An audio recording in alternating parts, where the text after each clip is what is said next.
Hey, this is new. You can see me. So I know last episode of the podcast, rather, me and Matt were video. You could see us, and we're gonna continue that. That's what all this behind me and everything. You're still gonna be able to. The podcast is still gonna be video from for now on. I think. I'm enjoying it a lot that way. It adds a new layer to everything, but the pre-records that me and Jake did like in January for while he's gone, those are still just going to be audio only. Those have to stay that way because they were already shot. Sorry. Other than that, it's new month, which means me and Jake already pre-recorded. He's got a new podcast episode for you. This month, I think, is our top 10 favorite songs, which is a sequel to our top 10 favorite bands, which we did a few weeks back. And if you're interested in hearing the songs me and Jake talk about today, you can go check it out. I made a playlist. It's below if you have Spotify. Other than that, Jake's doing well. He has moved to the next section of his training for basic for the military. And in a few more months, he'll be back, and we'll be able to talk about all the cool stuff he's done since then. Other than that, yeah, this was a really good podcast. I'm really excited. I hope you guys enjoy it. Take care. One more thing, yes, this episode is late. You will get, everything's going to get back on track, but this one's coming out a little bit late. Sorry about that, I had some stuff come up. Everything should be on track from here on out. Also, I forgot to mention, with Jake moving to his next phase of training, he's gotten his phone back, which means I can talk to him again. We don't have to communicate with weeks delay through letters. And we were talking about maybe him calling in, so there might be a mini episode or something like that someday when he can settle out some time and we can check in and see how he's doing. That'd actually be really cool to do. That's it. Enjoy this episode. Enjoy Jake and Johnny's top 10 favorite songs.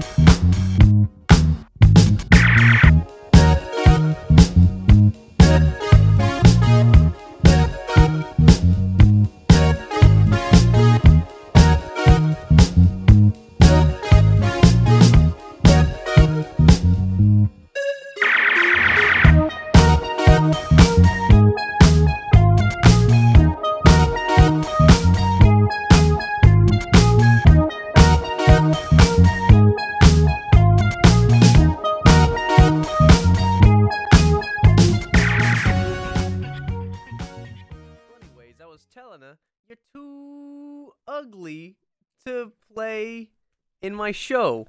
And that's how I won an Academy Award. I would be very careful about what stupid jokes you make on the show, because Yeah. you know I will just leave them in. I didn't want to say ugly. I wanted to say something else, but I couldn't think of anything. I will just leave that shit in. I hope you're well aware. Just fade in on the part where I say ugly. Yep. So you don't know no, that that's exact future me. Do that. I'm calling an imaginary woman ugly, but I still feel bad about it. And I think that should really reflect on my character. Does it? No. All right, we are probably, by the time this comes out, in the end game. Mm-hmm. In the end game of these pre-recorded. Probably like August. Probably, I don't know. That's a problem for me in What is it, the future. October? I don't know. I might post this tomorrow. Like, People are like, you idiot, it's March. yeah. So, but we're going back to the top 10. Mhm. We took a little bit of break from those. We were doing, I don't know what order I'm going to post all of these in, but we were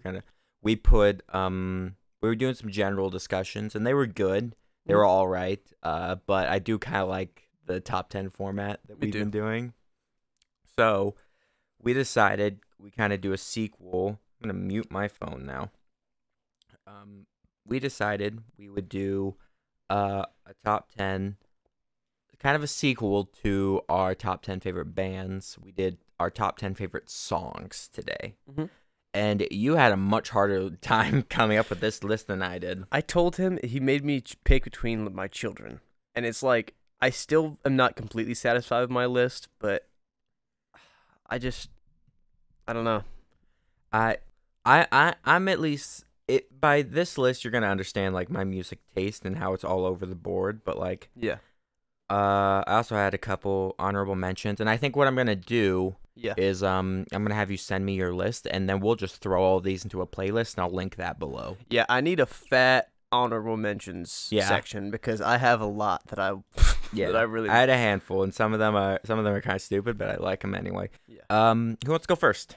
I know you're spearheading this. Okay, list. so I want to go ahead and say that I don't think we had any in common. I really don't. It depends what Billy Joel songs are on your list. I only put one. There's only one. I only did one of each artist. I know that's not what you did. I have 2 repeated artists. I have 2. Yeah. I would have if I did a top 10 for like my favorite songs. It would have been like 3 different artists. Yeah. Exactly. So I tried to limit it, but like no artist was repeated more than twice, and I only had it. Yeah. 2 artists, 1 band, 1 artist were repeated. Had 2 songs each, and that's it. And I didn't mirror off I did my favorite artist list. I didn't mirror off of that as much as I just went through and I said what songs are just literally like perfect to me. I did and I didn't. There's definitely some of my favorite songs were on my favorite bands list. Yeah, of course. But there are, I would say at least half this list, close to at least, was bands or artists that weren't on my other list. Okay. You want to go first? Yeah. So my number 10 was when I say the song title, you might think I'm talking about the other version of this, but it's Never Say Never. Okay. Not by Justin Bieber. Okay. It's by The Fray. Okay. So like I've been a really big fan of The Fray for a while. I think they're one of those like cheesy boy band, like something like Daughtry or like Coldplay, but they've got a little bit more grit to them than those bands do, I would say. It's fun to just like listen. Like it's Yeah. not necessarily like I don't want to shit on anyone here, especially because I'm not super familiar. Yeah. But 5 SOS. yeah, Something like One Direction. Like it's not that kind of boy band, it's like a rock boy band. and we're not shitting on boy bands. Yeah. For one, I'd be in I a boy actually band. really like a lot of 5 Seconds of Summer songs. I like Backstreet. Exactly, and Backstreet. like NSYNC. It's just you have to be a little self-aware when you're a grown man listening Yeah. to these songs. Exactly. Like we're self-aware. It's like it's kind of fun. It's Like, funny. We're just not the target audience. I think that's what We're not, why- but we still enjoy the music. we were It's- never the target audience for One Direction at least, but no. it's okay. All right, but the song. But Never Say Never. Even though I like Over My Head Cable Car and God, I'm trying to think of the other song like really famous. Oh, something like You Found Me. Oh.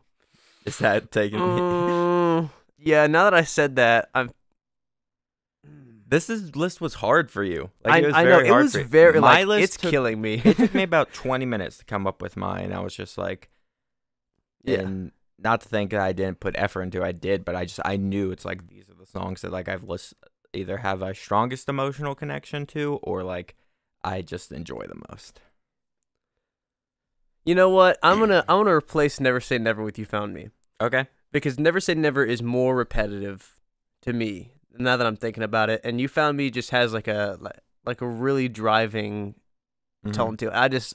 I don't know. I would say tie, but I really do now that I think about it. I like You Found Me better. And that's the podcast. I- We've changed our opinions. Hopefully, I won't do that again because I think most of these are pretty set, but I don't know. It could happen. It could happen. We could decide at any point. It's like, you know what? Retcon this bitch. Yeah, We're about to exactly. crisis time. He was alive the whole time. All right. Should we go? Okay, so you're number 10? My number 10. My number 10 was a Billy Joel song. What I would consider definitely my second favorite Billy Joel song, and we'll talk about my first in a bit. Okay. You're Only Human. And as I know you just got done watching The Boys. Yes. And I so appreciated that he was like it was used multiple times, and I was like, dude. He Now, knows how to granted, make himself feel better.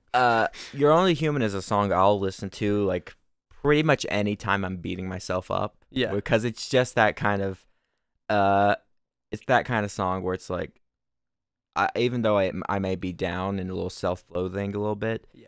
I can still it can help turn a mood around, or at least like the idea of like just having someone say to you, listen, you're only human. Yeah.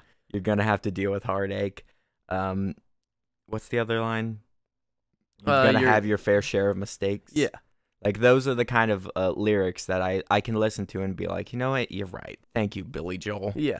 See, he had some really good happy songs, but because like I said, I only put one. Mhm. Mine was a kind of a sad song. Yeah. Actually, There's gonna be Sadness and Euphoria. we're gonna talk about Billy Joel several times during this, and not to mention the music video. I'll probably talk about a handful of music videos here today. I actually did consider music videos. I did too. When doing my songs.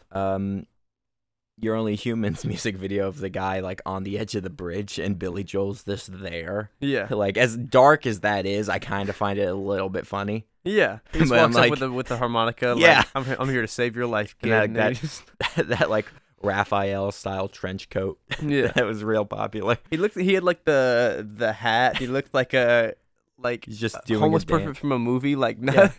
He's just doing that little dance while on the side of this bridge. Really be careful. You're gonna fall. It's just it's a very mood turnaround song. And Yeah.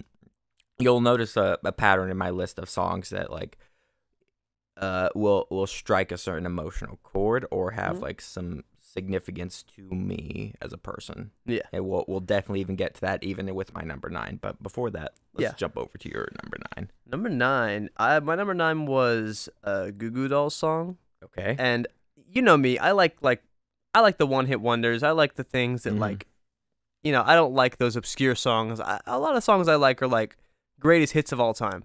So I like Iris. Okay. You know that song? No, I don't. It's apparently about like a stalker. And Okay. I did not consider the theme. I just like the song itself. Wait, I think you did show me this. It's, Did you? if I played it for you, it's like, and I don't want the world to see me. Yeah, I think you have I shown me don't this. think- It's a good song, but the theme is, but it's a really sweet song. It's got like really good guitar parts. Mhm. All the verses are great. All the bridges are great. But it's just like one of those cheesy songs that you can just like belt through in the car. Yeah. It's plus a lot of this is nostalgia. All the like the more classic stuff I think is stuff that I liked when I was older. Mhm. But some of these more cheesy songs like The Fray, John Mayer, whatever it may be, are because I heard them when I was younger and it just always stuck with me. I think that stays consistent with the bands podcast we do, where it's like I had a few entries on my list. I'm like, listen, I just listened to this a lot through middle school or high school, Yeah. and they have like an emotional connection to me. I tie something to them, Yeah. and I think that can that will make your enjoyment of something so much more is when you have that nostalgic feel to it. Yeah. And you know what else I'm realizing out of this? What? The fact that if I throw a playlist together for these, we are going to be it's going to be the most all over the board Yes. because I'm like, oh wow, our music tastes are gonna. Yeah. All right. Your number 9? We are blazing through. My number 9. I think it was the second song I ever learned on guitar. It's a song I personally my personal connection to it is just like it's much like You're Only Human, and not all of these are like my dealing with depression songs, but it is a song that I think is a hope song for me, Yeah. and it's Tom Petty's I Won't Back Down. All right. I love You're All Right, by the way. Yeah. Listening back to the other podcasts we've done, like editing them and stuff, and I just hear anytime I say anything, you're just like, all right. Just invested. But Tom Petty's just like the lyrics himself, you listen to that, and one, like, where probably the first time I ever heard this song was? I was about to say, is it Back at the Yeah, Barnyard? when that movie came out, it was probably like, Yeah. probably one of the first times I heard that, because that movie came out like sometime early 2000s. I cannot remember because they made a TV show with it, and it was just maybe it came out in like 2005, 2006. Yeah, so definitely back then. I'll look But it up. it's a song I really like just like these ideas of like you can stand me up at the gates of hell, but I won't back down. 2006. 2006, you nailed it. You were close. Yeah. It's a song that can just keep me going, keep me driving. Like, Yeah. anytime you, much like You're Only Human, like anytime I get down, these two songs in particular, Yeah. will and we'll get into different kind of emotions with that songs get for me, but specifically You're Only Human and I Won't Back Down are two of the songs I listen to just like keep hopes up. Yeah. Even if I don't feel like it that day, or it's just like I had a bad day, I can listen to these two and it can always keep my drive going for what I want to do in life and what I want to accomplish. Yeah. And I will keep pushing, and these two songs just remind me of that fact. Yeah. So let me ask you, do you prefer the Tom Petty version or the Johnny Cash version? Tom Petty's. Okay. I was like, because the Specifically. Johnny Cash version is more like the one that you hear in Back at the Barnyard, but No, that was listen, I made a joke. It's a joke about like that movie is weird and nonsensical, but like there's this it is a really good version in that movie. I was about to say, like, that scene specifically, like, really still hits. Yeah, like he's fighting coyotes. He's fucking decking coyotes with a guitar. Yes, like he's singing it, and they just like the thunder and everything. Like, it's just, I don't know who they got to storyboard that scene, but it was amazing. I don't know why, but that stupid movie gives you the best visual representation of that song. Yeah, that I've ever seen. That's what I love about old movies like that. And if you're they're able interested to in do playing that on guitar, it's not a difficult song to learn. Mm-hmm. It's only a handful of chords, and it's fairly slow, but fairly consistent too. One of my honorable mentions was another song that I think was actually the first song that I learned on guitar, which was Blitzkrieg Bop. Wait, So- did you have Rocksmith? Yeah, I did when I was Wait, so you know Say It Ain't So by Weezer?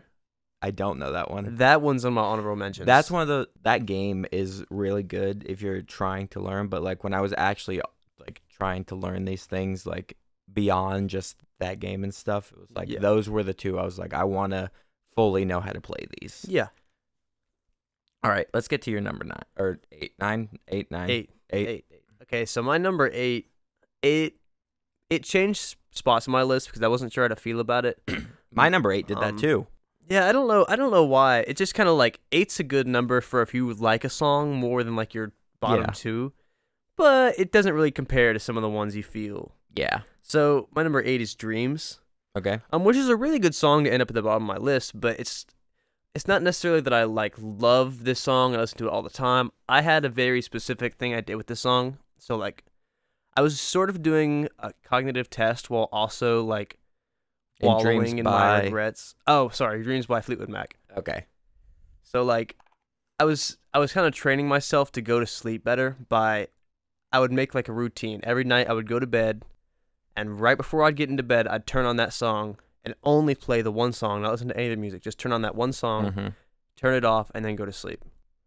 So it was partly because I wanted to like kind of get used to like training myself to go to sleep, but it was also because that song, it's not like from my point of view, but I feel like it's sort of like I can see people that I've hurt, and I can see like my regrets sort of like played out in that song, and I felt like I needed to learn a lesson from the things that I thought I did wrong. It's so a song that I can listened connect to that for past. like a solid few months.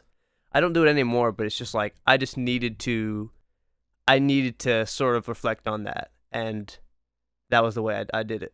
I don't know.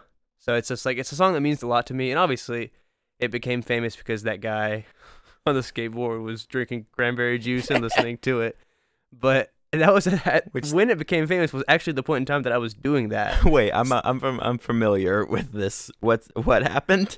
So this guy got famous. He was either on roller skates or a skateboard. Okay. Riding down the street, drinking cranberry juice, listening to this song in like a TikTok or something, and it got super famous.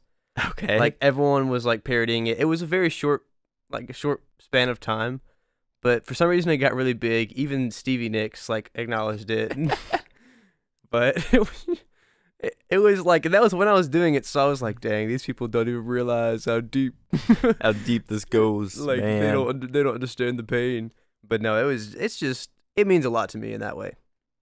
My number 8, if you're not, Mhm, was also a song that kind of jumped around on my list because I'm like, listen, the reason I like it is stupid, yeah, but it's also the most like, I won't say the most 80s like rock song because my number 3 might be that. yeah, But this song, if you're familiar with Transformers the movie, yeah. first off, Wop Weep Granny Weep Ninny Bong, for anyone who's actually seen that movie. But my song. Someone's like, "Who? What the fuck did you just say?" What the fuck did you just say? Let's watch the movie. You'll get it.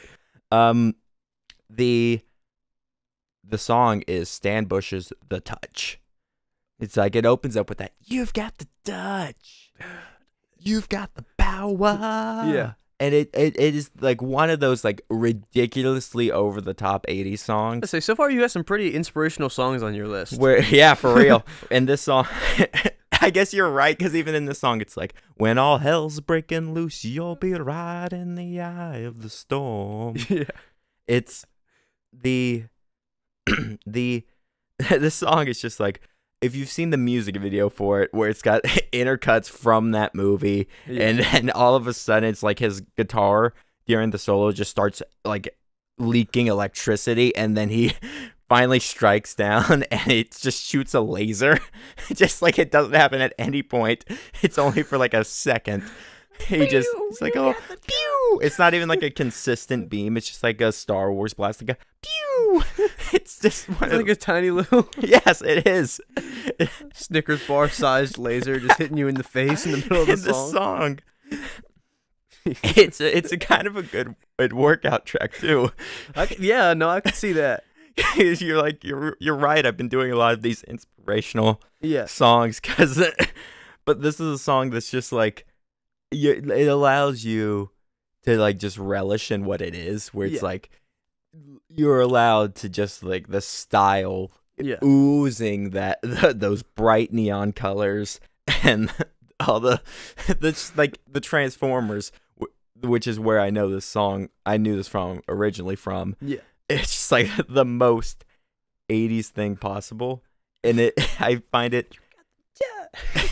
And he hits those high notes that like are on par with the theme song to One Punch Man, Yeah. where it's just unreasonably like, I'm not even gonna attempt to do it because it would I shred can't. ears.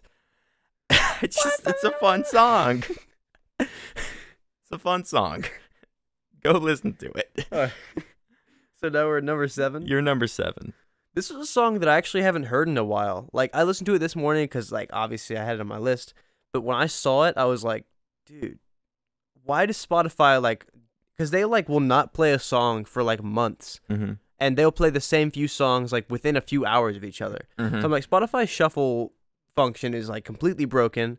And that's why I haven't heard this song in a while. But it was, You're right though. Shuffle. yeah, exactly. Shuffle's weird. I don't know if it's based on, even if I. So I have a thing with Spotify. Mhm. I think was what we're blitzing through these, so we can tangent for a second. Yeah. I have a thing with Spotify where I just create a ton of playlists. I have like 70 playlists on Spotify, and there's all different bands or different genres or whatever. Yeah. And I title every song, every playlist with the word jams after it, Okay. because everything is my jam, you know. Yeah. So I've got like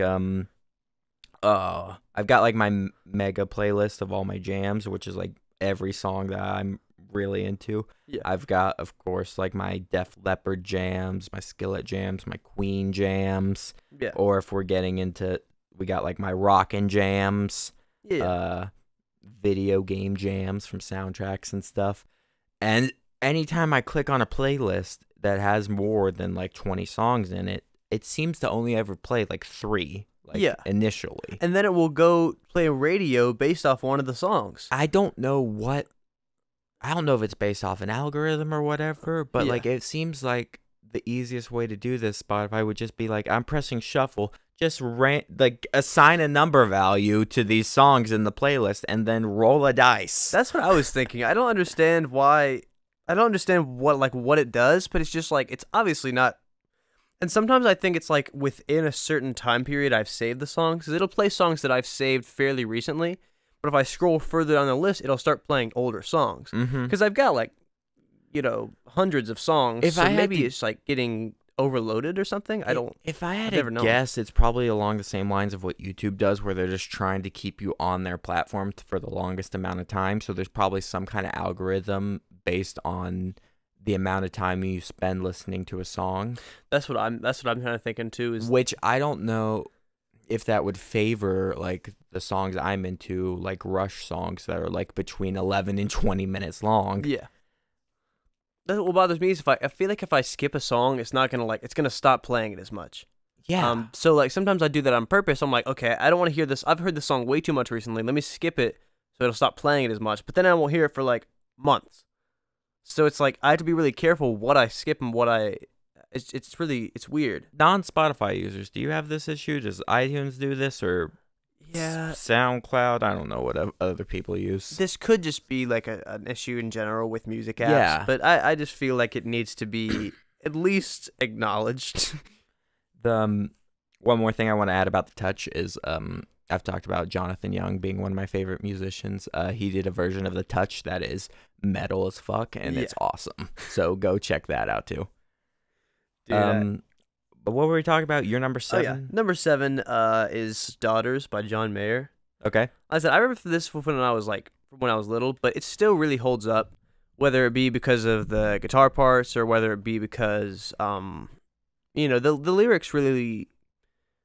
As someone who really values the idea of being a father, I just love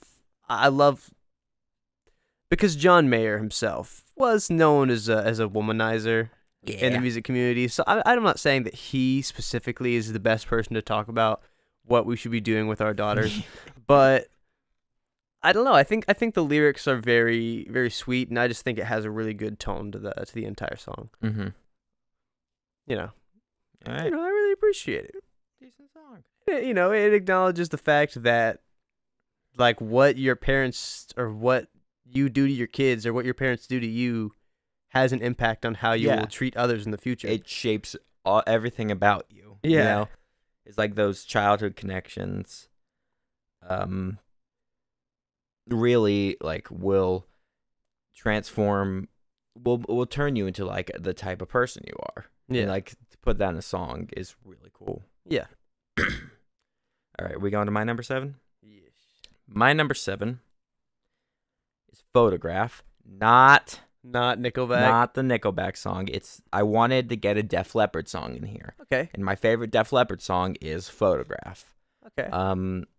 It's a kind of commentary song on, like, I think it almost holds up even better today than when it was written. I think it's off of Pyromania, if you're looking for the album. I'm not 100% sure on that one. It might have been.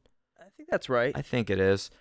But where it kind of touches on these ideas of, like, beauty and stuff, and it's like this guy who's really looking, or he's got this photograph of a woman who he's kind of fallen in love with a little bit, and it really, but that beyond all that stuff and all that subtext to the song, it just rocks. Yeah. Like, when it comes to Def Leppard songs, like, a lot, they were very much a band that was a little unique in their sound based on they were a little bit different than the other, like, rock bands of that genre. They were a lot of their songs were slower or weirder, not to the, like, degree of Rush or something, but to the degree, like, definitely a departure. I think a lot of the bands of that era that stick out the most are the ones who had a specific subset, like AC/DC, like Twisted Sister, Poison. Twisted Sister, Poison, like, those two almost, like, really adhere to, like, the hair metal like sound. Yeah. But Def Leppard, their songs were a little bit slower in tempo, but they were also would have these really good chords and these really like awesome guitar riffs and solos. Like Yeah. if you hear the opening to Pour Some Sugar on Me, like you know what song that is. And in terms of like AC/DC too, it's like, well, yeah, you make the joke that a lot of their albums sound the same, Yeah. but that sound, like, you know who it is. Yeah. And I had to get a Def Leppard in here, because it is one of my favorite bands. It was on my list, and of all the Def Leppard songs, Photograph is definitely my favorite. If I had to pick a different, probably Promises is another good song, or Rock of Ages, which opens with like the German and Rock of Ages, or it opens with that that I think it's German line. It's I'm not even gonna try. Wait, no, there's another song that opens to that too. I think it's like an early 2000s, like, you know what I'm talking about? No, I don't. It might be System of a Down. It's like I can't remember what it is either. I know what you're talking about though. It's like, that's it, which you just said. But not those exact words, just that like the tempo of them saying it. All right. Your number 6. Go. Okay, number 6 is a Coldplay song. Okay. And I considered other Coldplay songs like The Scientists, and even though those songs are really sweet, I was looking for the music more than I was for the lyrics. Yeah. I did the opposite on a lot of these. I looked way more into lyrics than I did for music. Because for most songs, like, I love knowing what the lyrics mean, so I don't really have to like dig deep to figure out, like, you know, sometimes I like to just like think, like, consider it, but I tried to think of like how the music sweeps you up, because that's really the hook in a lot of these. Yeah. It starts with just the Coldplay, obviously, for Clocks has that you know, like that thing that I can't even describe it, but you know how it starts out like that. Like, it really sweeps you up into like the magic of the song, because I mean, I think it's based off like the Salvador Dali painting, Clocks. So like, it's really not like it's as abstract of a music piece. And for all the people who aren't art majors out there, Melting Clock guy. Yeah, it's like the clocks hanging off the tree branch. Yeah. Like, you've seen the painting before, you've seen trust it. me. Have you ever seen I don't know why this came to mind, Looney Tunes Back in Action, the Brendan Fraser movie? Yeah. Where that was actually the best scene in that movie, where they jump in the painting and like they start melting. It's actually kind of hilarious. Yeah. But it's as abstract as a music piece as that painting is of an art piece, because, you know, the lyrics are kind of, I wouldn't say nonsensical, but when you're listening to it and you're like, what the heck is he talking about? Mm-hmm. And he's just, you know, there might be a deeper meaning to the song. I don't know. I just remember him saying he wrote it like thinking of that painting, so I'm just gonna go off that. But it's just like the way he writes the music is really, really beautiful. I would say it's my favorite Coldplay song, and I'm not gonna change this one like I did The Fray. I think this is it. You're looking. I'm watching your eyes, and you're like looking up, like, oh, maybe.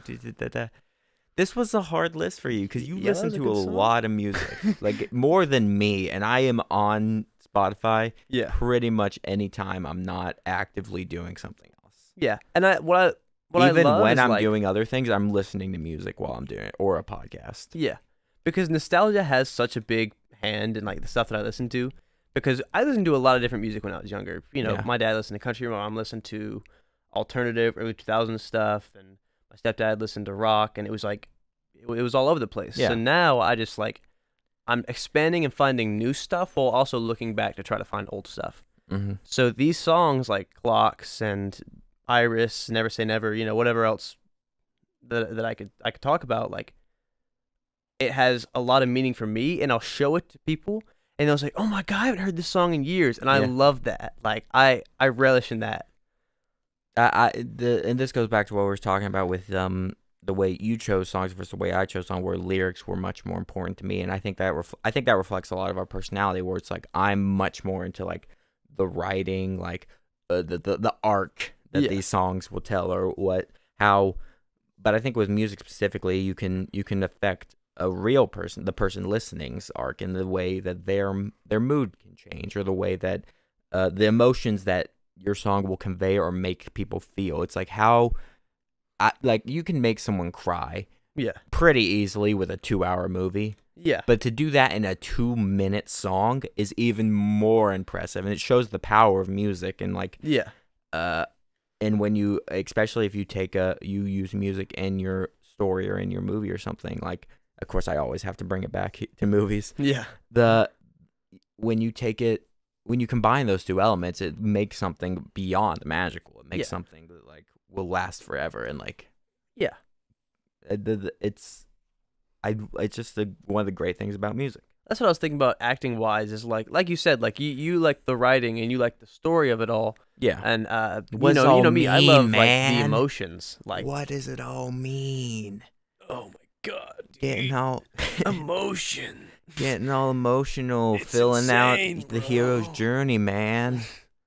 Goat, man. Some people don't even know what that. Like, I think we went off on a weird tangent here. I don't know what the fuck they're talking I about. think we did too. All right, where are we up to? I just did 6. So I'm doing 6. Yeah. Okay. My number 6 is it's a popular song, and it's like of course popular songs were gonna be on our list. Yeah. You know what I'm also realizing? What? There was not any Queen on my list. Did you have any? Like, I love Queen, but like there wasn't anything that like.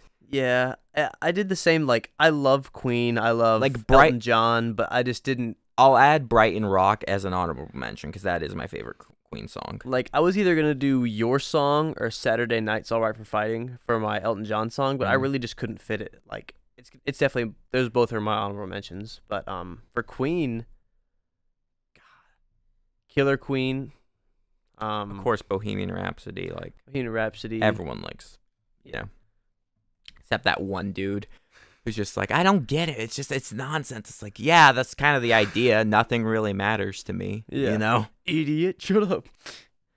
It's like it does make sense. It's just like you have to like be willing to look at the whole picture and not just like what each lyric specifically means at that point in time. But my number 6 is a very popular song. It's a song that I have probably about 5 different cover versions on my phone because of course I love cover versions of songs and whatnot. Yeah. It's Through the Fire and the Flames. Okay.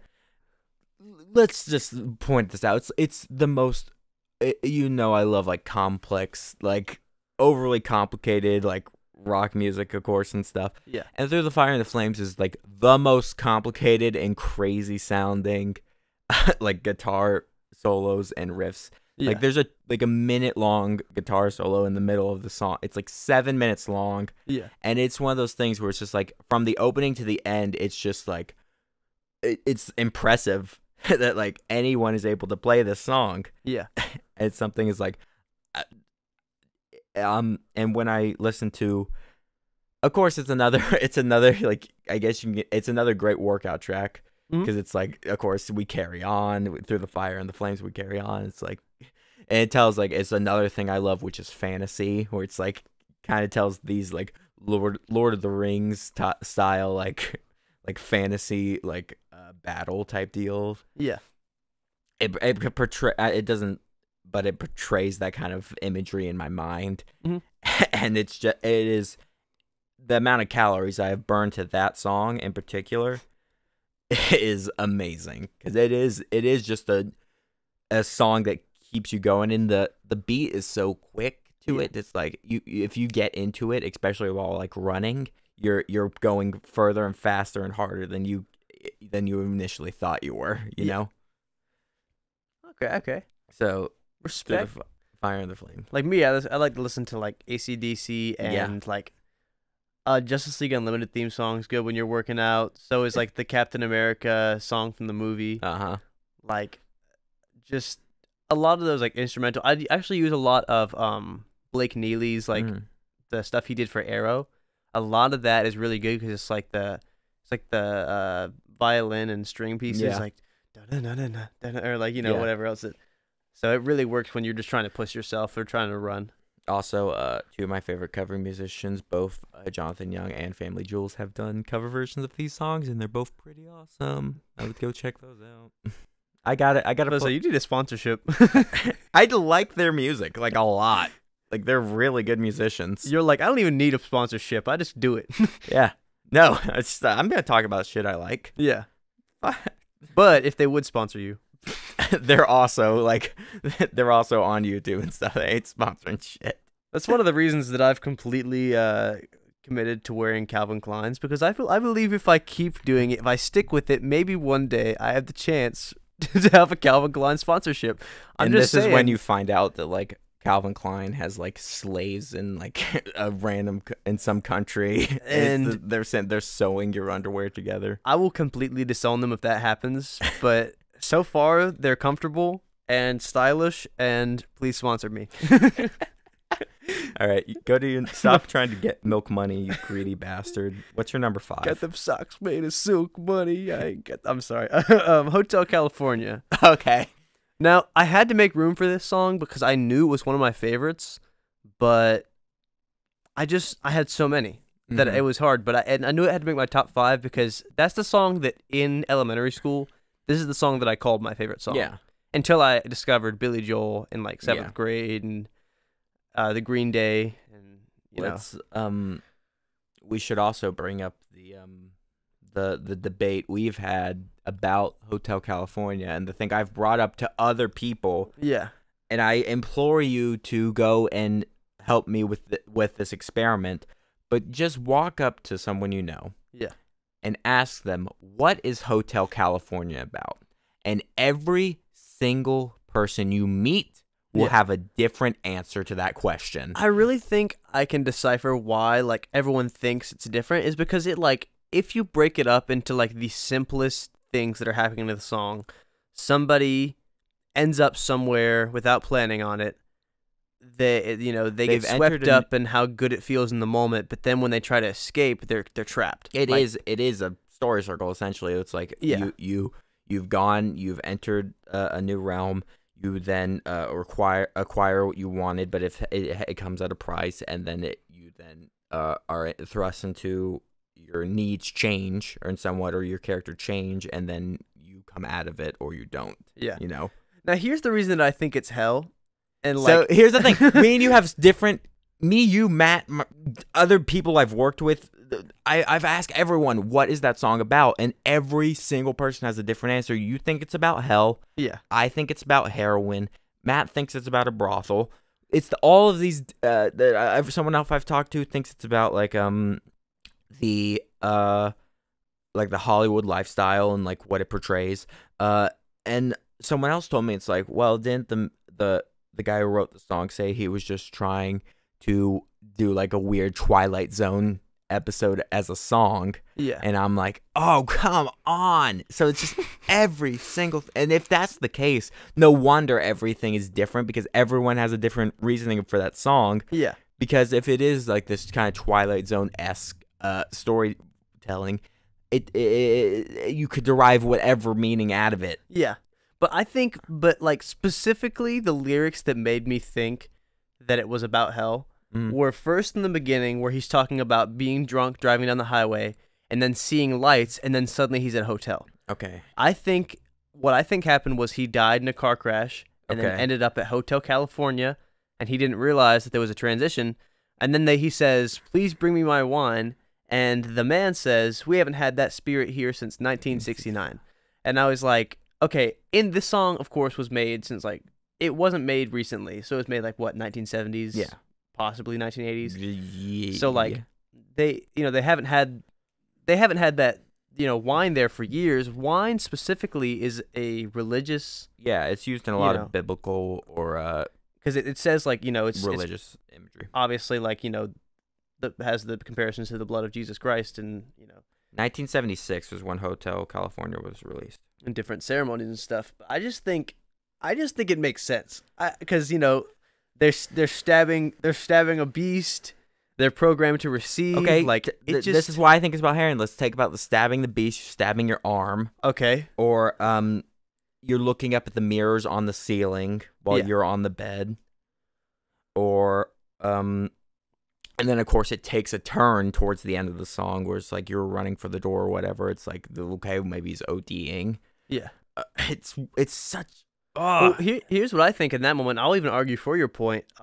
Is that he realizes he has to stop. But it's programmed to receive. It's programmed to feel good and make you feel like you I'm need looking it. at the lyrics now. And check out can be used not just like check out in a hotel, but check out can be used as a term for like dying or for ODing or passing out or whatever you want to say. But you can never leave means you will always have that with you. You'll always have that the scars that you got from that addiction. Also, the other thing that So it could be that too. Also, the one line that really cements it for me is, "We are all just prisoners here of our own device." Mm-hmm. Well, the reason that I thought that was hell was because like the way I believe in hell is you only go to hell if you've done something to deserve it. You don't go to hell just for being generally bad or generally like sucky person. You go because you did something terrible on earth and you meant to do it. Yeah, and you gain no salvation. I or took it as redemption the look at like this. If it says this could be like a metaphorical, like we are like literally we're prisoners here of our own device itself. Yeah, it's so we are trapped within our own afflictions and our own addictions of what we've done this to ourselves, and we not deserve this, but we have created our own prison cell, and we are now trapped within it. Yeah. It's like I built this room, and now I'm stuck in it. Now picture it as a real hotel. You can check out anytime you like, but you can never leave. So if you check out, you just won't have a room to stay in, and that would really suck, so you might as well not check out. That goes back to why I think it's about heroin, because I think that line is about, like, relapse. Yeah. It's like you can check out anytime you like, but you can never leave, implying that you're going to come back to this. Yeah. Which like that's a very serious thing, but like that's why I think the song this is it. Everyone has a different meaning of what this song is about. Because you could literally, like I said, you could stand here and argue for like basically any point, because if you take like the simplest things the song talks about, you could translate it to anything. So in that way, like you said, like it really is like a Twilight Zone episode, because people do that. Mm-hmm. They take like, oh, this happened in the episode, so it's probably referencing this and this and this. Yeah. If it was a vague enough plot point. The last thing I want to add about Hotel California, you've seen The Big Lebowski, correct? Have you? Have I never shown you that? No, I've never seen it. There's a scene in the movie where he's in a taxi cab and the Eagles are playing. Yeah. And is that like the bowling team? No, he's like in a that's the movie. Oh, the Eagles. Okay, I was about to say I know there's bowling in it. Yeah, there's bowling in the movie. There's a scene where he's taking a cab. Oh wait, you meant the Eagles, the band. Yeah. No, okay, that makes sense. Never mind. Hotel California. I'm stupid. The Eagles are playing. And he's just. This is what I think about anytime anyone mentions the Eagles. Because this movie has ruined me. He tells the cab driver, it's like, listen, dude, I've had a bad day and I fucking hate the Eagles. Yeah. The taxi guy immediately stops the car and throws him on the side of the highway. It's the best scene in that movie. It's just so, it's like, he's just insulted this guy's band, and so he gets tossed out. I love that. Talking about the Eagles and my fucking taxi. He literally says that. It's like, dude, I've had a bad day and I fucking hate the Eagles. Jeez. That is my favorite scene in that movie. And is that the dude? Yeah, it's the dude. Yeah. That's the movie. The dude who looks like, or I look like the dude. Yeah. You know? And you're wearing your robe and you... I know like stuff about the movie. That's the bad thing about being like an aficionado of pop culture. Like, I know a lot of stuff about stuff that I've never seen. Yeah. All right.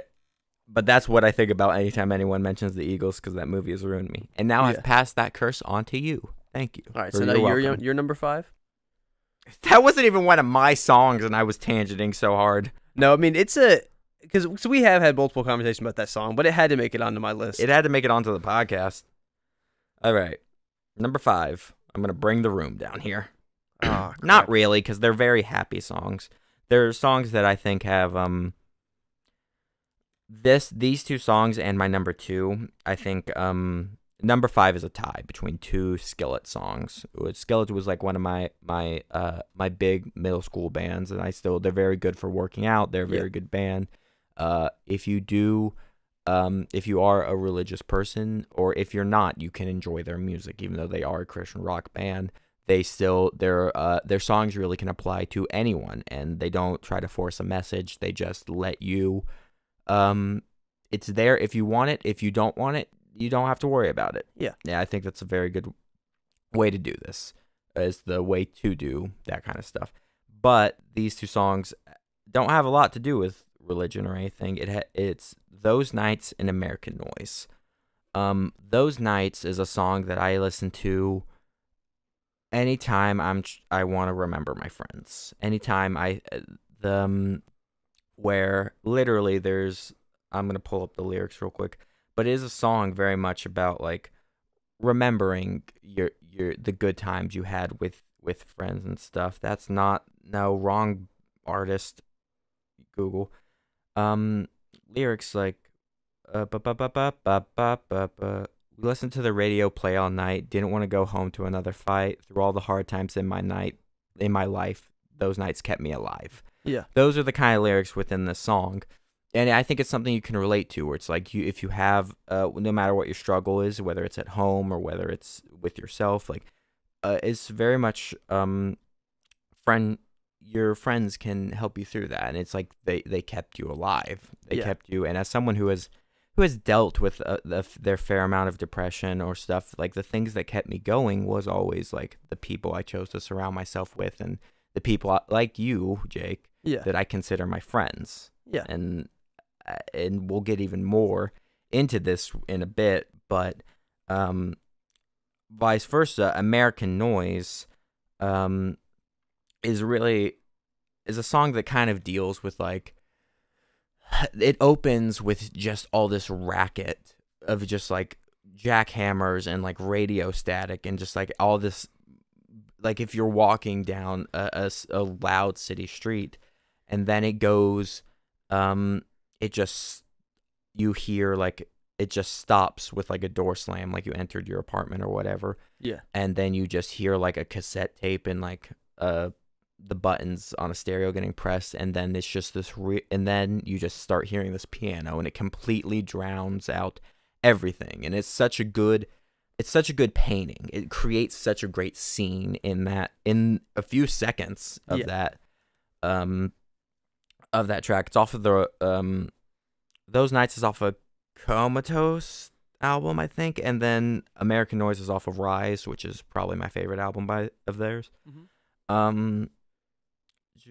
And what the rest of the song does is it really kind of just like is a song. American Noise is a much more about like finding your voice, even though it's like being drowned out metaphorically or literally. Yeah. And I think the both of those songs are both really good messages, and they're also two songs that like can really help you if it's one of those things where if you feel these ways, it's just nice to hear have these songs that tell you it's like, listen, you're not alone in your thinking, you're not alone in wanting to be heard, or try to remember all the good things. These are both good things that I think it's good to remind people of. Yeah. And those two songs are really great for that. So that's my thoughts on those two. All right. Which I think I've probably shown you at least one of those songs. Yeah. And you said you had one tie? Yeah, that's my only tie, and that's the same as me. I only had one tie on mine, but it's not the next one. It's the one after this. My number 3 spot. Okay, your number 4 though. My number 4 is okay. This technically isn't a tie, but it has 3 songs tied to it. Okay, it's. I've told you about this before. Yeah. It's The Killers. It's the Murder Trilogy. Yes, But specifically my favorite was Jenny Was a Friend of Mine. Because chronologically in the story, it's the last, but chronologically in release order, it's the first. Because it's like I think it's like the first song on Hot Fuss. Anyways, so the Killers released these 3 songs. Jenny Was a Friend of Mine, Midnight Show, and then on their next album, something might be called Sawdust. Mm-hmm. They released Leave the Bourbon on the Shelf. So Leave the Bourbon on the Shelf is the first part, Midnight Show is the second part, and this song, Jenny Was a Friend of Mine, was the last. It talks about, someone who's saying that they had no they say there ain't no motive for this crime. Jenny was a friend of mine. And honestly, I've never been able to decipher whether this song was from the perspective of the guy she was cheating with or the guy that actually killed her. I assume it's the guy that actually killed her because he's cracking. He's very, very guilty. But and when these songs were released, they did not. It wasn't like advertised that these songs were connected. No, they didn't tell this anybody together after the fact, which is genius. It's mostly because they said either Jenny or Jennifer. And I think the only song where they don't say Jennifer is Midnight Show. But Midnight Show, I think people connected because it's very, he says the same thing in 3 different songs in 3 different ways. He talks about how he killed her. And I'm not going to tell you how because I want you to figure it out. But he makes a reference to it in all 3 of these songs. And it's just like, it comes together so well. So when you listen to them all in order, it's like, we talked about music videos earlier. These songs didn't have music videos, but they totally should have had. And people have made fan versions and stuff like that. But I wish that Killers themselves would produce a whole video or a whole even movie out of these 3 songs because it totally could hold up and it would deserve it. So, and Jenny was a friend of mine. Song wise, starts out with this awesome bass line like the.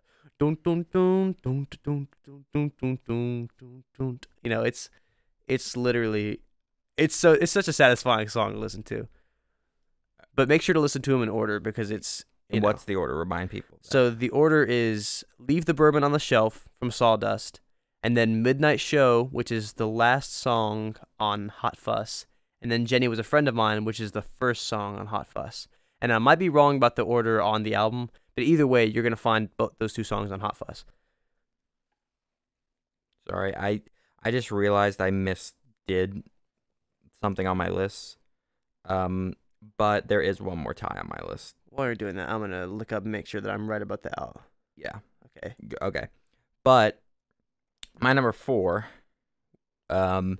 is the song Much Like the Touch that was just an 80s rock masterpiece. Yeah. It's by Europe. It is Rock the Night.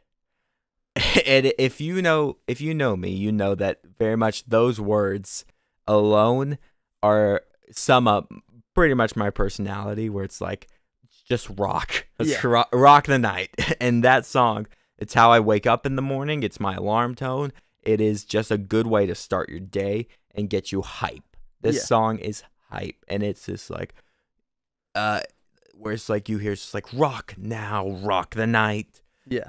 And it's that style of singing, much like the Touch, where it's like these super high notes. Yeah. It's much like that same era where it was really you got into hair metal and rock and just like those kinds of songs where it's just like it doesn't matter what this is about. We're not we can tell a great message or a great story or whatever, but most importantly, we are here to fucking rock and we are here to party, and that is what that song is, like, hands down. There's not any grandiose, like, I'm not gonna be able to sit here and talk about it for the next 10 minutes. But that song, if you want to rock, listen to it. If you want to jump up on your bed, Ed, and just start swinging your hair around, that is what that song is. And as someone who has long hair, it is the greatest headbanger. I'll give you that much. That's why I miss my long hair, because I wish I could bang my head and feel like the. Well, you shouldn't have joined the military. Yes, that's more sense. They don't like those hippie rock types in there. That was the joke I told. I don't know if I told it on the podcast, but it's something I'm wanting to turn into a bit where it's like about me and you being such good friends, but slightly different, where it's like you're leaving for basic soon. Yeah. It's almost over by the time this comes out, hopefully. And you I look like the type of guy that should be outside protesting whatever you're doing. Like, it doesn't look like me and you should be friends. I'm gonna say, like, I am very clean cut right now, but if I had look the like the beard dude and the from Big swoopy hair, Lebowski. like, we would be perfect in match. I know. Like, I used to have the long hair and my beard, So at that point, we would have been perfect. You know what you need to grow? What? Grow a mullet. I had a mullet for like 5 seconds. Did you see it? No, did I? There's a video better when I shaved my head the first time. Uh-huh. They shaved sides first, You so it got- just had like this. grow a mullet, Jake. I can't now. It's Maybe fine. one day I will, Fine. because it didn't look bad. Like I thought it would look terrible, but like people see it and they're like, "Ooh, I kind of like it." I made a joke about getting a mullet one time, and my girlfriend at the time told me, "If you ever get a mullet, I will leave you." Like that was- No, please. I'm like, all right, fair enough. I'm allowed to grow a mustache in the military. But do Please you get know- get a no. Village People stash, I'm not. like a macho The mustache man. has to be like this.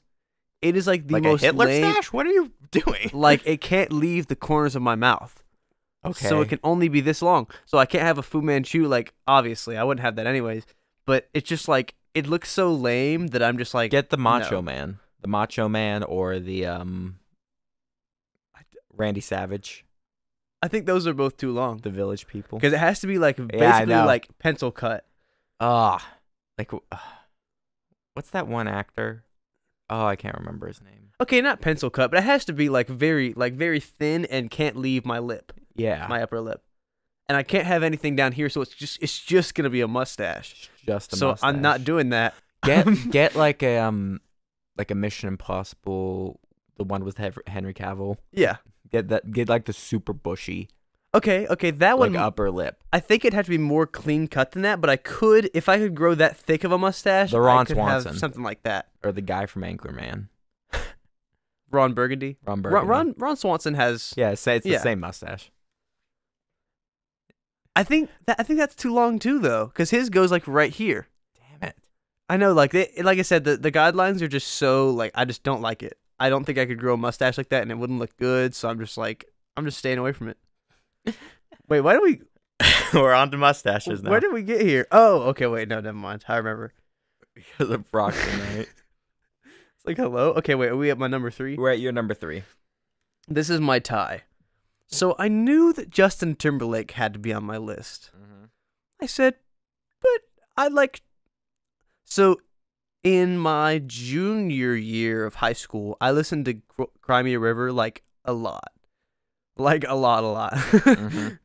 But what goes around comes around is a song that I remember. I think I've known for longer, and they both have like the same satisfying tone for me. Because they're both basically about the same thing, but Justin Timberlake claims that one of them was written about, his friend's girl and not his girl, and the other one was written about Britney. And that girl had a mustache and And that girl had a mullet and everything like that. Like, but the thing is, I tried to narrow it down by looking at their music videos, uh-huh. and I didn't have to watch them because both those music videos are so memorable that I couldn't compare them. So one of them, What Goes Around Comes Around, has like parts where it stops and plays scenes, and it has Scarlett Johansson in it. Mm-hmm. So clearly, very high production music video. Well, Cry Me a River has the music video where he goes through and gets like a body double of Britney to like walk through, Okay. and he like follows her, and it's kind of creepy, but it's just like it's really satisfying because he leaves the tape in there, and he leaves, and she gets out of the shower and sees it, and she's like, "Huh?" And you're like, "Yeah, Justin, you get your revenge." So I couldn't pick. Out of context, this sounds really creepy. Okay, so what he does is, in the music video, he shows up to her house, throws a rock through a window, Okay. walks into her house, and brings this girl in there. Makes out with this girl on her bed, because this is Okay. after he found out that she cheated. You don't have to say what you Okay. did. I already know. I found out from him. So he takes a tape of it, puts it in the VHS, but he puts it in the VHS after she has walked all the way through the house and got in the shower. Okay. So he does this weird thing where he kind of washes her in the shower for a second. I don't like that part specifically because I'm like, do your business and leave, Justin. You guys are broken up. You've already broken and entered. Like, I'm like, you don't need to do that. But then already he leaves the committed a tape in felony. there. He leaves the tape in there and leaves. And Britney's body double, who looks just like her. You barely see her face, Yeah. but like she's dressed just like her and like same size as her. So it's like, it feels like he's actually getting his revenge for Britney cheating on him. Jake, I'm gonna go out on a limb here and say this song's creepy. Okay, The song itself isn't. The music video is a little creepy, but it's only creepy at the parts where he's like getting really close to Britney Only as from he's the walking through her. beginning to the end. Only a small fraction, but it's worth it because, like, you know, after that part of the song, you're like on his side because he's like, you don't have to say what you did, and you're like, yeah, and then that part happens, and you're like, okay, it's getting weird, and then he leaves the tape in, and it's like a happy ending. Mm-hmm. But what goes around comes around. It was like, so obviously, like, this girl cheats on him, whatever. I just remember Scarlett Johansson and a car crash and lots of crazy stuff happening. I can't tell you exactly what. You sound like me trying to remember the name of a movie. It's like it's got Jamie Lee Curtis. There's like a bunch of knives. Don't in even the circle. Don't even bring this up. We talked about that for way too long. There was a moment the other night where me and Jake were trying to remember Jamie Lee Curtis' name for about 10 minutes. So I was like, Jamie Lynn Spears, Jamie And Lee I just Roth, screamed, It was Jamie like- Lee Curtis. Like I was like, the Arnold Schwarzenegger. It's like, did you kill them? Yeah, but they were all bad. It was just me trying to remember that. wait, what was the movie? It's True Lies. Oh yeah, True Lies. And we didn't even look it up. We remembered it without looking anything up. I refused to let you Google it. See, I like remembering stuff, but at a certain point, I get too frustrated and I have to give up. But, anyways, what goes around comes around. Cry Me a River, completely tied for me. All right. That's all I had to say about that. My number 3. Yes. My number 3. Had to do it. Had to bring Rush into this. I knew it. I was waiting for it. Okay. There are 2 Rush songs. I can say definitively that Cinderella Man is my favorite Rush song. Okay. But it would be a crime for me to go through this podcast and not talk about 2112. So those 2 are in a tie right now. Cinderella Man, I think I touched on briefly in our band's podcast. Yeah. The Cinderella Man is the story of a Cinderella type story in which this guy is kind of treated as crazy because he is kind and because he's choosing to be selfless with his wealth.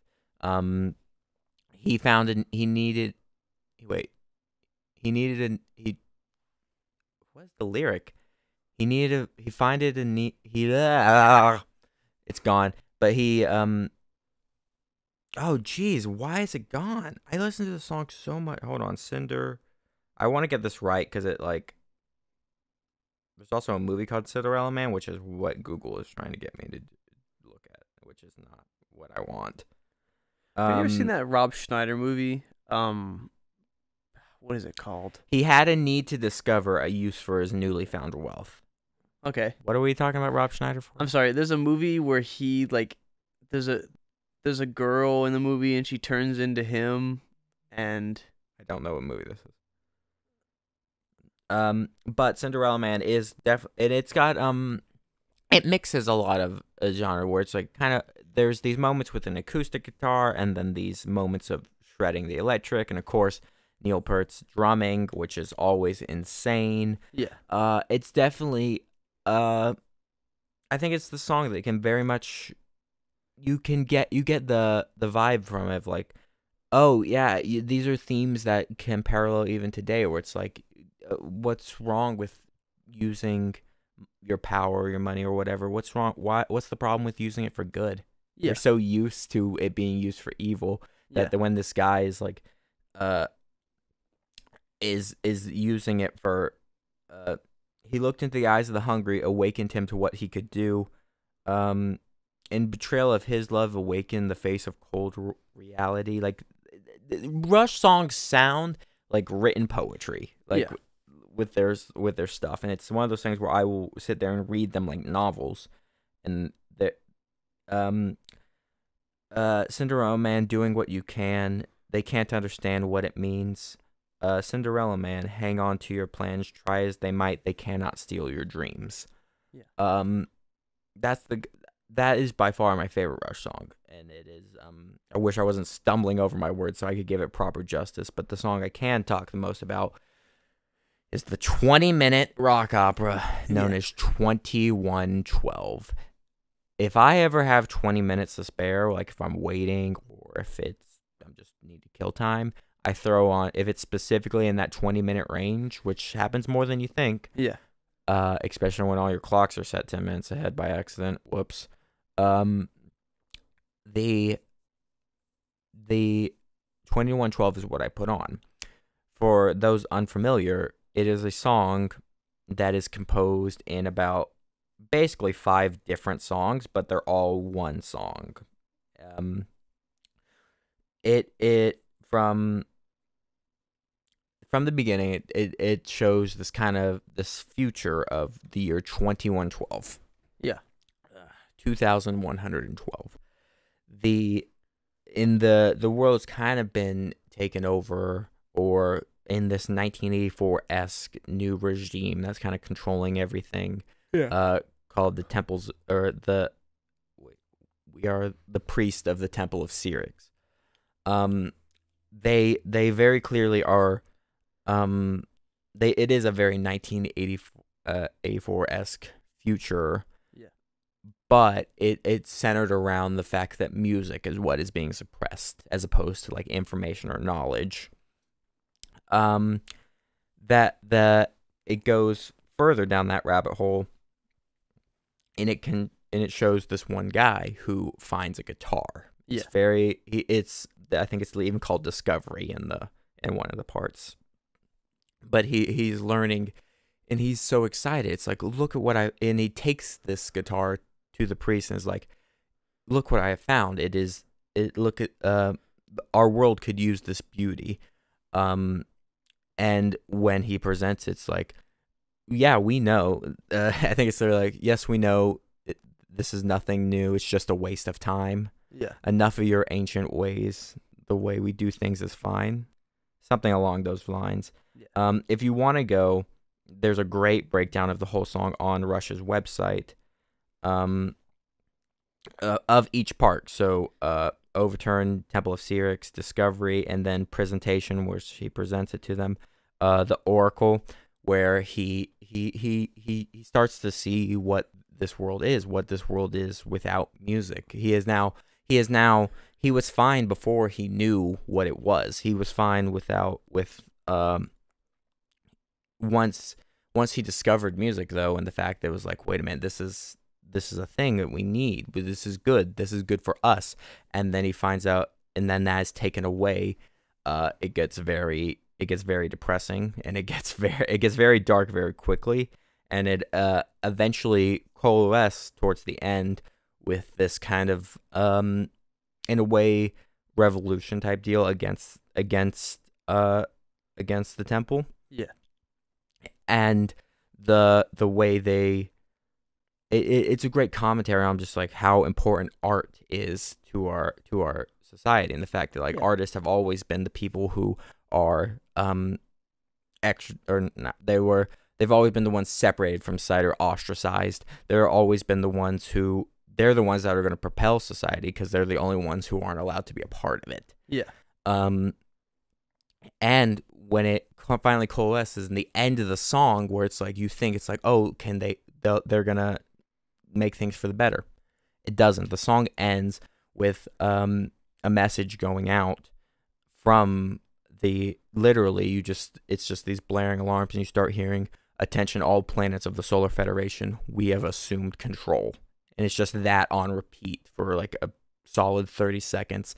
And it is taken, it's like, oh no, they tried, but this has failed. Yeah. This is not, and they are still in control. They have crushed this ideal of resistance.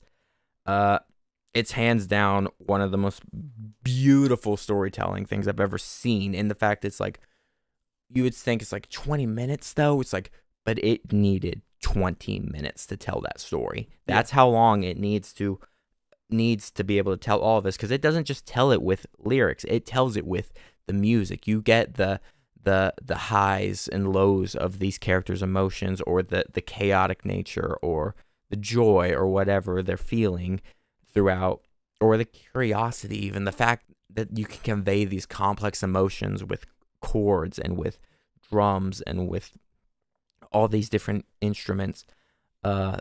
It's why I love Rush. It is the culmination of everything that makes that band what it is. And of course, it's the song that gave them the red star, which is on pretty much all of their merch and stuff. It is pretty much their logo and stuff. Yeah. It's not a pentagram. Like people think it's like, no, it's not. But it is meant. I think it is meant a little bit to resemble one. Yeah. Because it is conveying this idea of these evil people or these things that are trying to suppress you and all of that. It is hands down one of the greatest songs ever written. Yeah. In my opinion. But I think it just is. So and it's 7 parts, by the way. It's like it's what you were saying about that 3-part trilogy, the Myrrh trilogy. Yeah. But it's 7 parts, it's 20 minutes, and it's all one song. But it is broken up into like these things. It could even now I'm seeing that's remembering I was like it's 7 parts. You could attribute this kind of thing to like a story circle or a hero's journey, because that's only a few shy of the of a complete arc. Yeah, and I think that's why it stands out so much to me. So I'm trying to find the. All right, I just went on the longest tangent about that, but we're up to your number 2. I'm trying to. I know my number 2 is, but I'm trying to find how long it is because I want to be able to. I don't know why. I just got really interested because I know it's a long song. I don't know how long. Okay, this is all the wrong one. So it's at least 6 minutes. Okay. And it's Time by Pink Floyd. Oh yeah. And as much as I love Comfortably Numb, Welcome to the Machine, all 3 parts of Another Brick in the Wall, like Time is different. It stands out for me because it scared the hell out of me. Yeah. Like I listened to it enough times where I really started to hear it as like an actual message, like as what it was. Like it was saying that you can sit around and just get caught up in your own life for so long that you don't even realize you're being left behind. Mm-hmm. And people always, whenever people like me or you want to talk about all of our big dreams and all the things we want to do, we seem so set, and that kind of bothers people that are older than us. They're like, slow down, you have plenty of time. Hear the story of my life. Like you have your whole life to do stuff. But what they don't realize is if you already know what you love, why not chase it while you're in it? Because time does not stop for anyone. I mean, every second, every minute you could be using to grow and learn, or you could be using to sit back and let everything pass you by. I think this is where Pink Floyd and Rush go hand in hand with their ideologies. It's like, listen, me and you, we're artists. Yeah. We're never, and I've spent my entire life being different and being not this. I've never conformed. I've never been a part of the general consensus or the people around me. I know what I want to do, and I don't care. I don't care if I'm. I don't want to be the richest, unhappiest man. I'd rather be the poorest, happiest person on the planet. Yeah. And I feel like I've done something. Yeah. Pink Floyd and Rush were both fantastic with the ways that they would convey like the struggle or the mindset of not even just the artist but the human being and their nature. Yeah. And I know that every podcast I go on one of these tangents where I sound like I'm high as fuck, but I'm not. Pink Floyd is that kind of music though. So whenever you talk about their concepts, like you're basically you're dipping into that. You're completely right. And it's what I think makes them stand out so much is the fact that like you've created these arbitrary collection of notes and stuff that somehow coalesce in the creation of tears on a person's face or the thought being generated in their mind. Yeah. And when you can make people think this much about their future or a story or their lives, I think that's amazing. I think it's beautiful. Yeah. And like I like Comfortably Numb because it does, it does the same thing that we were talking about with like Hotel California, where it portrays this person who's very clearly just in the worst possible place. And yeah, it's more clear cut, as in it's very obviously about drugs. But it's also about how these celebrities and these performers how to cope with their addictions while trying to satisfy millions of people. And we are talking about, like, we know what we want to do, and we know we're trying to propel our futures and stuff, and we're going to be talking about that in our final podcast for the Banked podcast. Yeah, and the final Banked podcast show's still going. Yeah, but Pink Floyd is a great band. Yeah, great band. And Time, like I think the lyrics that really got me were like, it's like, tired of lying in the sunshine, staying home to watch the rain, but you are young and life is long, and there's time to kill today. Mm-hmm. And then one day you find 10 years have gone behind you. No one told you when to run. You missed the starting gun. Most people, they go straight from high school to college to maybe just straight into the field or master's, whatever it is. But, that could be your starting gun. But if it's not, then what do? Just sit around and wait for someone else to tell you to live your life or to push. And people will tell you. They'll tell you, you need to go this, you need to go do that.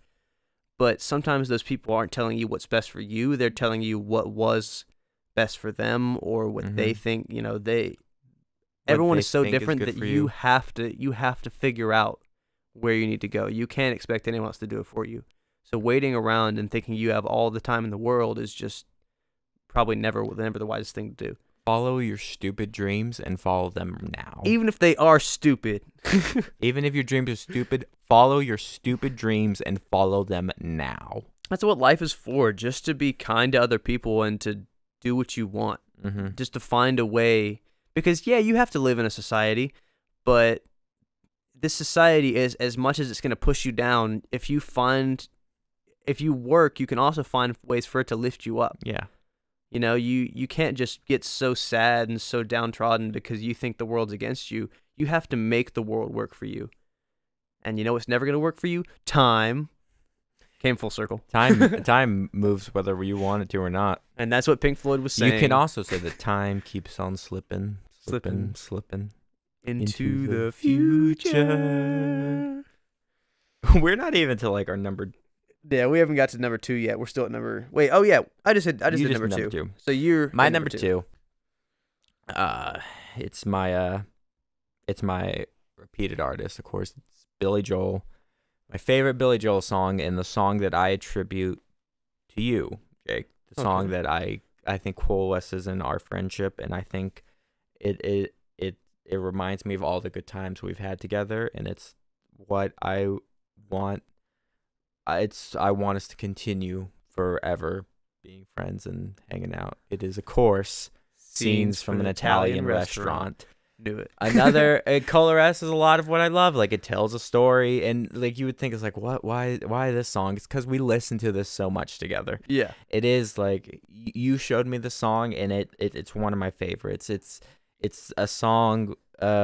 Of course, we got Brenda and Eddie, their whole story of like going through a relationship and a divorce and all this, and and as well as the story of like that story is told through these two friends sitting at a restaurant, just talking. The same thing we're doing now. We're sitting here talking to one another. We are in an Italian restaurant. In case you didn't know where we filmed. We secret filming location, Italian restaurant. In an Italian restaurant.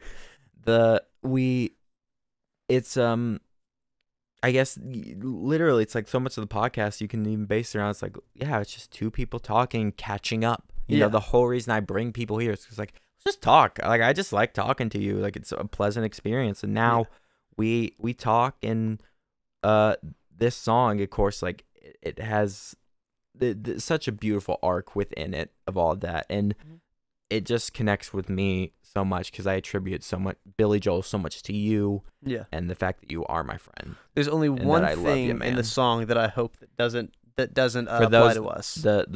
for those who couldn't, no one could see that, but we just fist bumped. Yeah, shut up, people. You don't have a friendship like this. Yeah.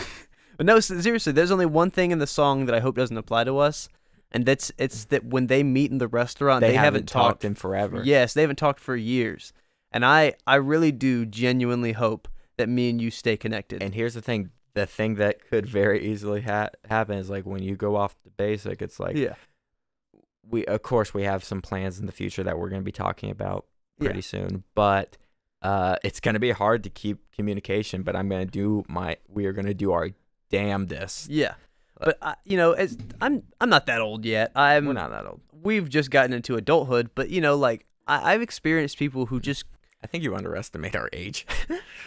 I mean honestly, like we are very mature in the way that like we are willing to plan and we are willing to work for what we want. Like some Yeah. people But we're also are not stupid.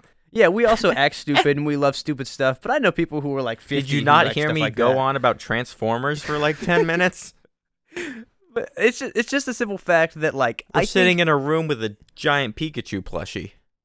and a tiny Godzilla. Wait a second, that doesn't make any sense.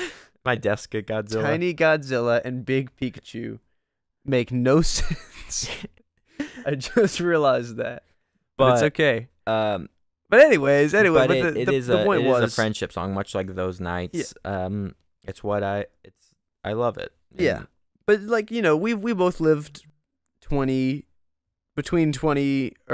19 and 21 years. Not gonna say which because I don't want to. You're closer than I am. And our age, whatever. there's a slight age gap between us, but it is such a good song. And it's a good portrayal of the future and I think it's a good thing that me and you can connect on. And here's to the future, dude. yeah, And I think we have some good things coming, which we will get to talk about. also, Billy Joel is as in just the awesome. podcast. Yeah, he's my number one. Oh wait, I'm about to talk about my number one. Yeah. So you're number one. What is it? Ooh, okay. So this is not this is not a hit single at all. This one's for all the manic depressives in the room. It's Yeah, okay. Summer Highland Falls. Falls. And it was I think this is on Turnstiles. Yes, this is on Turnstiles, 1976. And like I said, it's not a hit single at all. Like, you hear Piano Man or even The Stranger or Scenes or We Didn't Start the Fire. Like, all those are big, huge songs that you say to somebody and they're most likely going to have heard it. Mm-hmm. But this song is one of his lesser known, even though it is his favorite Billy Joel song. And I think it's also Alec Baldwin's favorite Billy Joel song, which is something I know randomly. All right, cool. But either way, You know every Billy Joel fact. I just have filled my head. Like, as much as I love pop culture, I love specific parts of pop culture because I resonate with them. Mm-hmm. And Billy Joel, actually, I think it's because he's either the same Enneagram or the same MBTI type as me. And I can't remember which, but I know we're the same on one because I found that out after I was a huge fan of him. And I was like, everything makes sense. Mm-hmm. Because I really do just agree with the way that he sees things. Mm-hmm. And this song specifically, he wasn't really that famous yet. He'd been on the radio with Piano Man, but he was living in Highland Falls, New York. Mm-hmm. And that's why it's called Summer, Highland And Falls. Falls. It's not Summer Highland Falls or Summer Highland Falls. It's Summer Highland Falls. The power Sorry, of a comma. I don't know why that was so important to me. People get it wrong all the time. But it's one of the most beautiful things about the song to me is it's about manic depression. I am not a manic depressive. I don't even experience mania or really just depression. Like, I'm not, I would never claim to have something and I would never self-diagnose myself like that. But I really do agree with his observations, which is like, it can really feel like you're just switching back and forth between like this amazing happiness and this just low like feeling of like, what am I even doing? Mm-hmm. Which is the sadness or euphoria thing that he goes between. And hell, I'll talk about this. I am that. Yeah. You know, we've talked about we haven't actually. We might at some point, but I do have these issues. Yeah. I've always struggled with them, and you're very much correct. It is so quick in the back and forth with them of like everything's gonna work out, and what the fuck am I doing with my life? Yeah. And it can flip like a freaking coin. Yeah. But conveying that into a song that not only works with people who do experience it, but also that don't experience it, I think, because one of the hardest things about mental anguish or illness or whatever is the fact that being able to convey what you're feeling to people that don't feel things the same way as you, that don't experience things the way you do. Yeah. And it's like, and like we were talking about earlier, the music, and that's one thing I put a lot of value in too, because it's kind of what draws you in.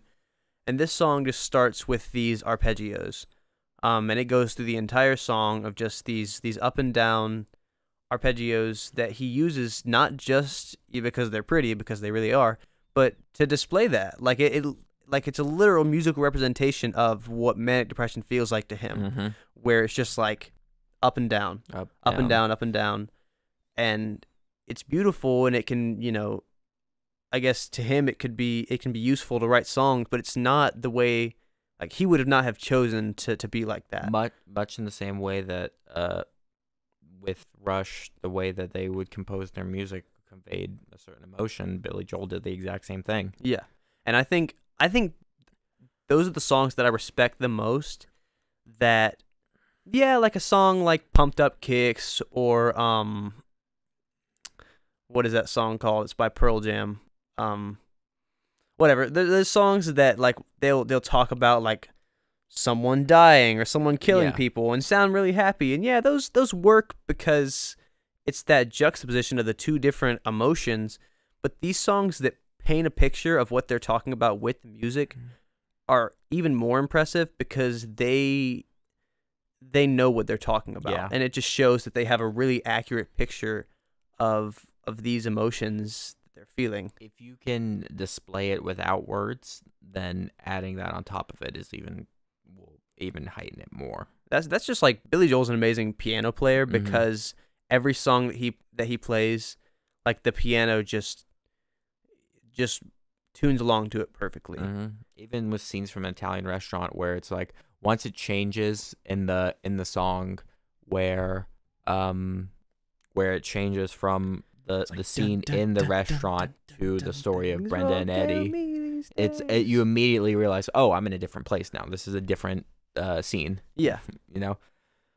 So, you know, that's mostly why, because Summer Highland Falls, like, even though, like I said, I have never been diagnosed with depression or manic depressive, like, I just feel that sometimes I can really, like, get into that, and I think that he painted just a really, really accurate picture of it, and it's just beautiful. I agree. Just a beautiful song.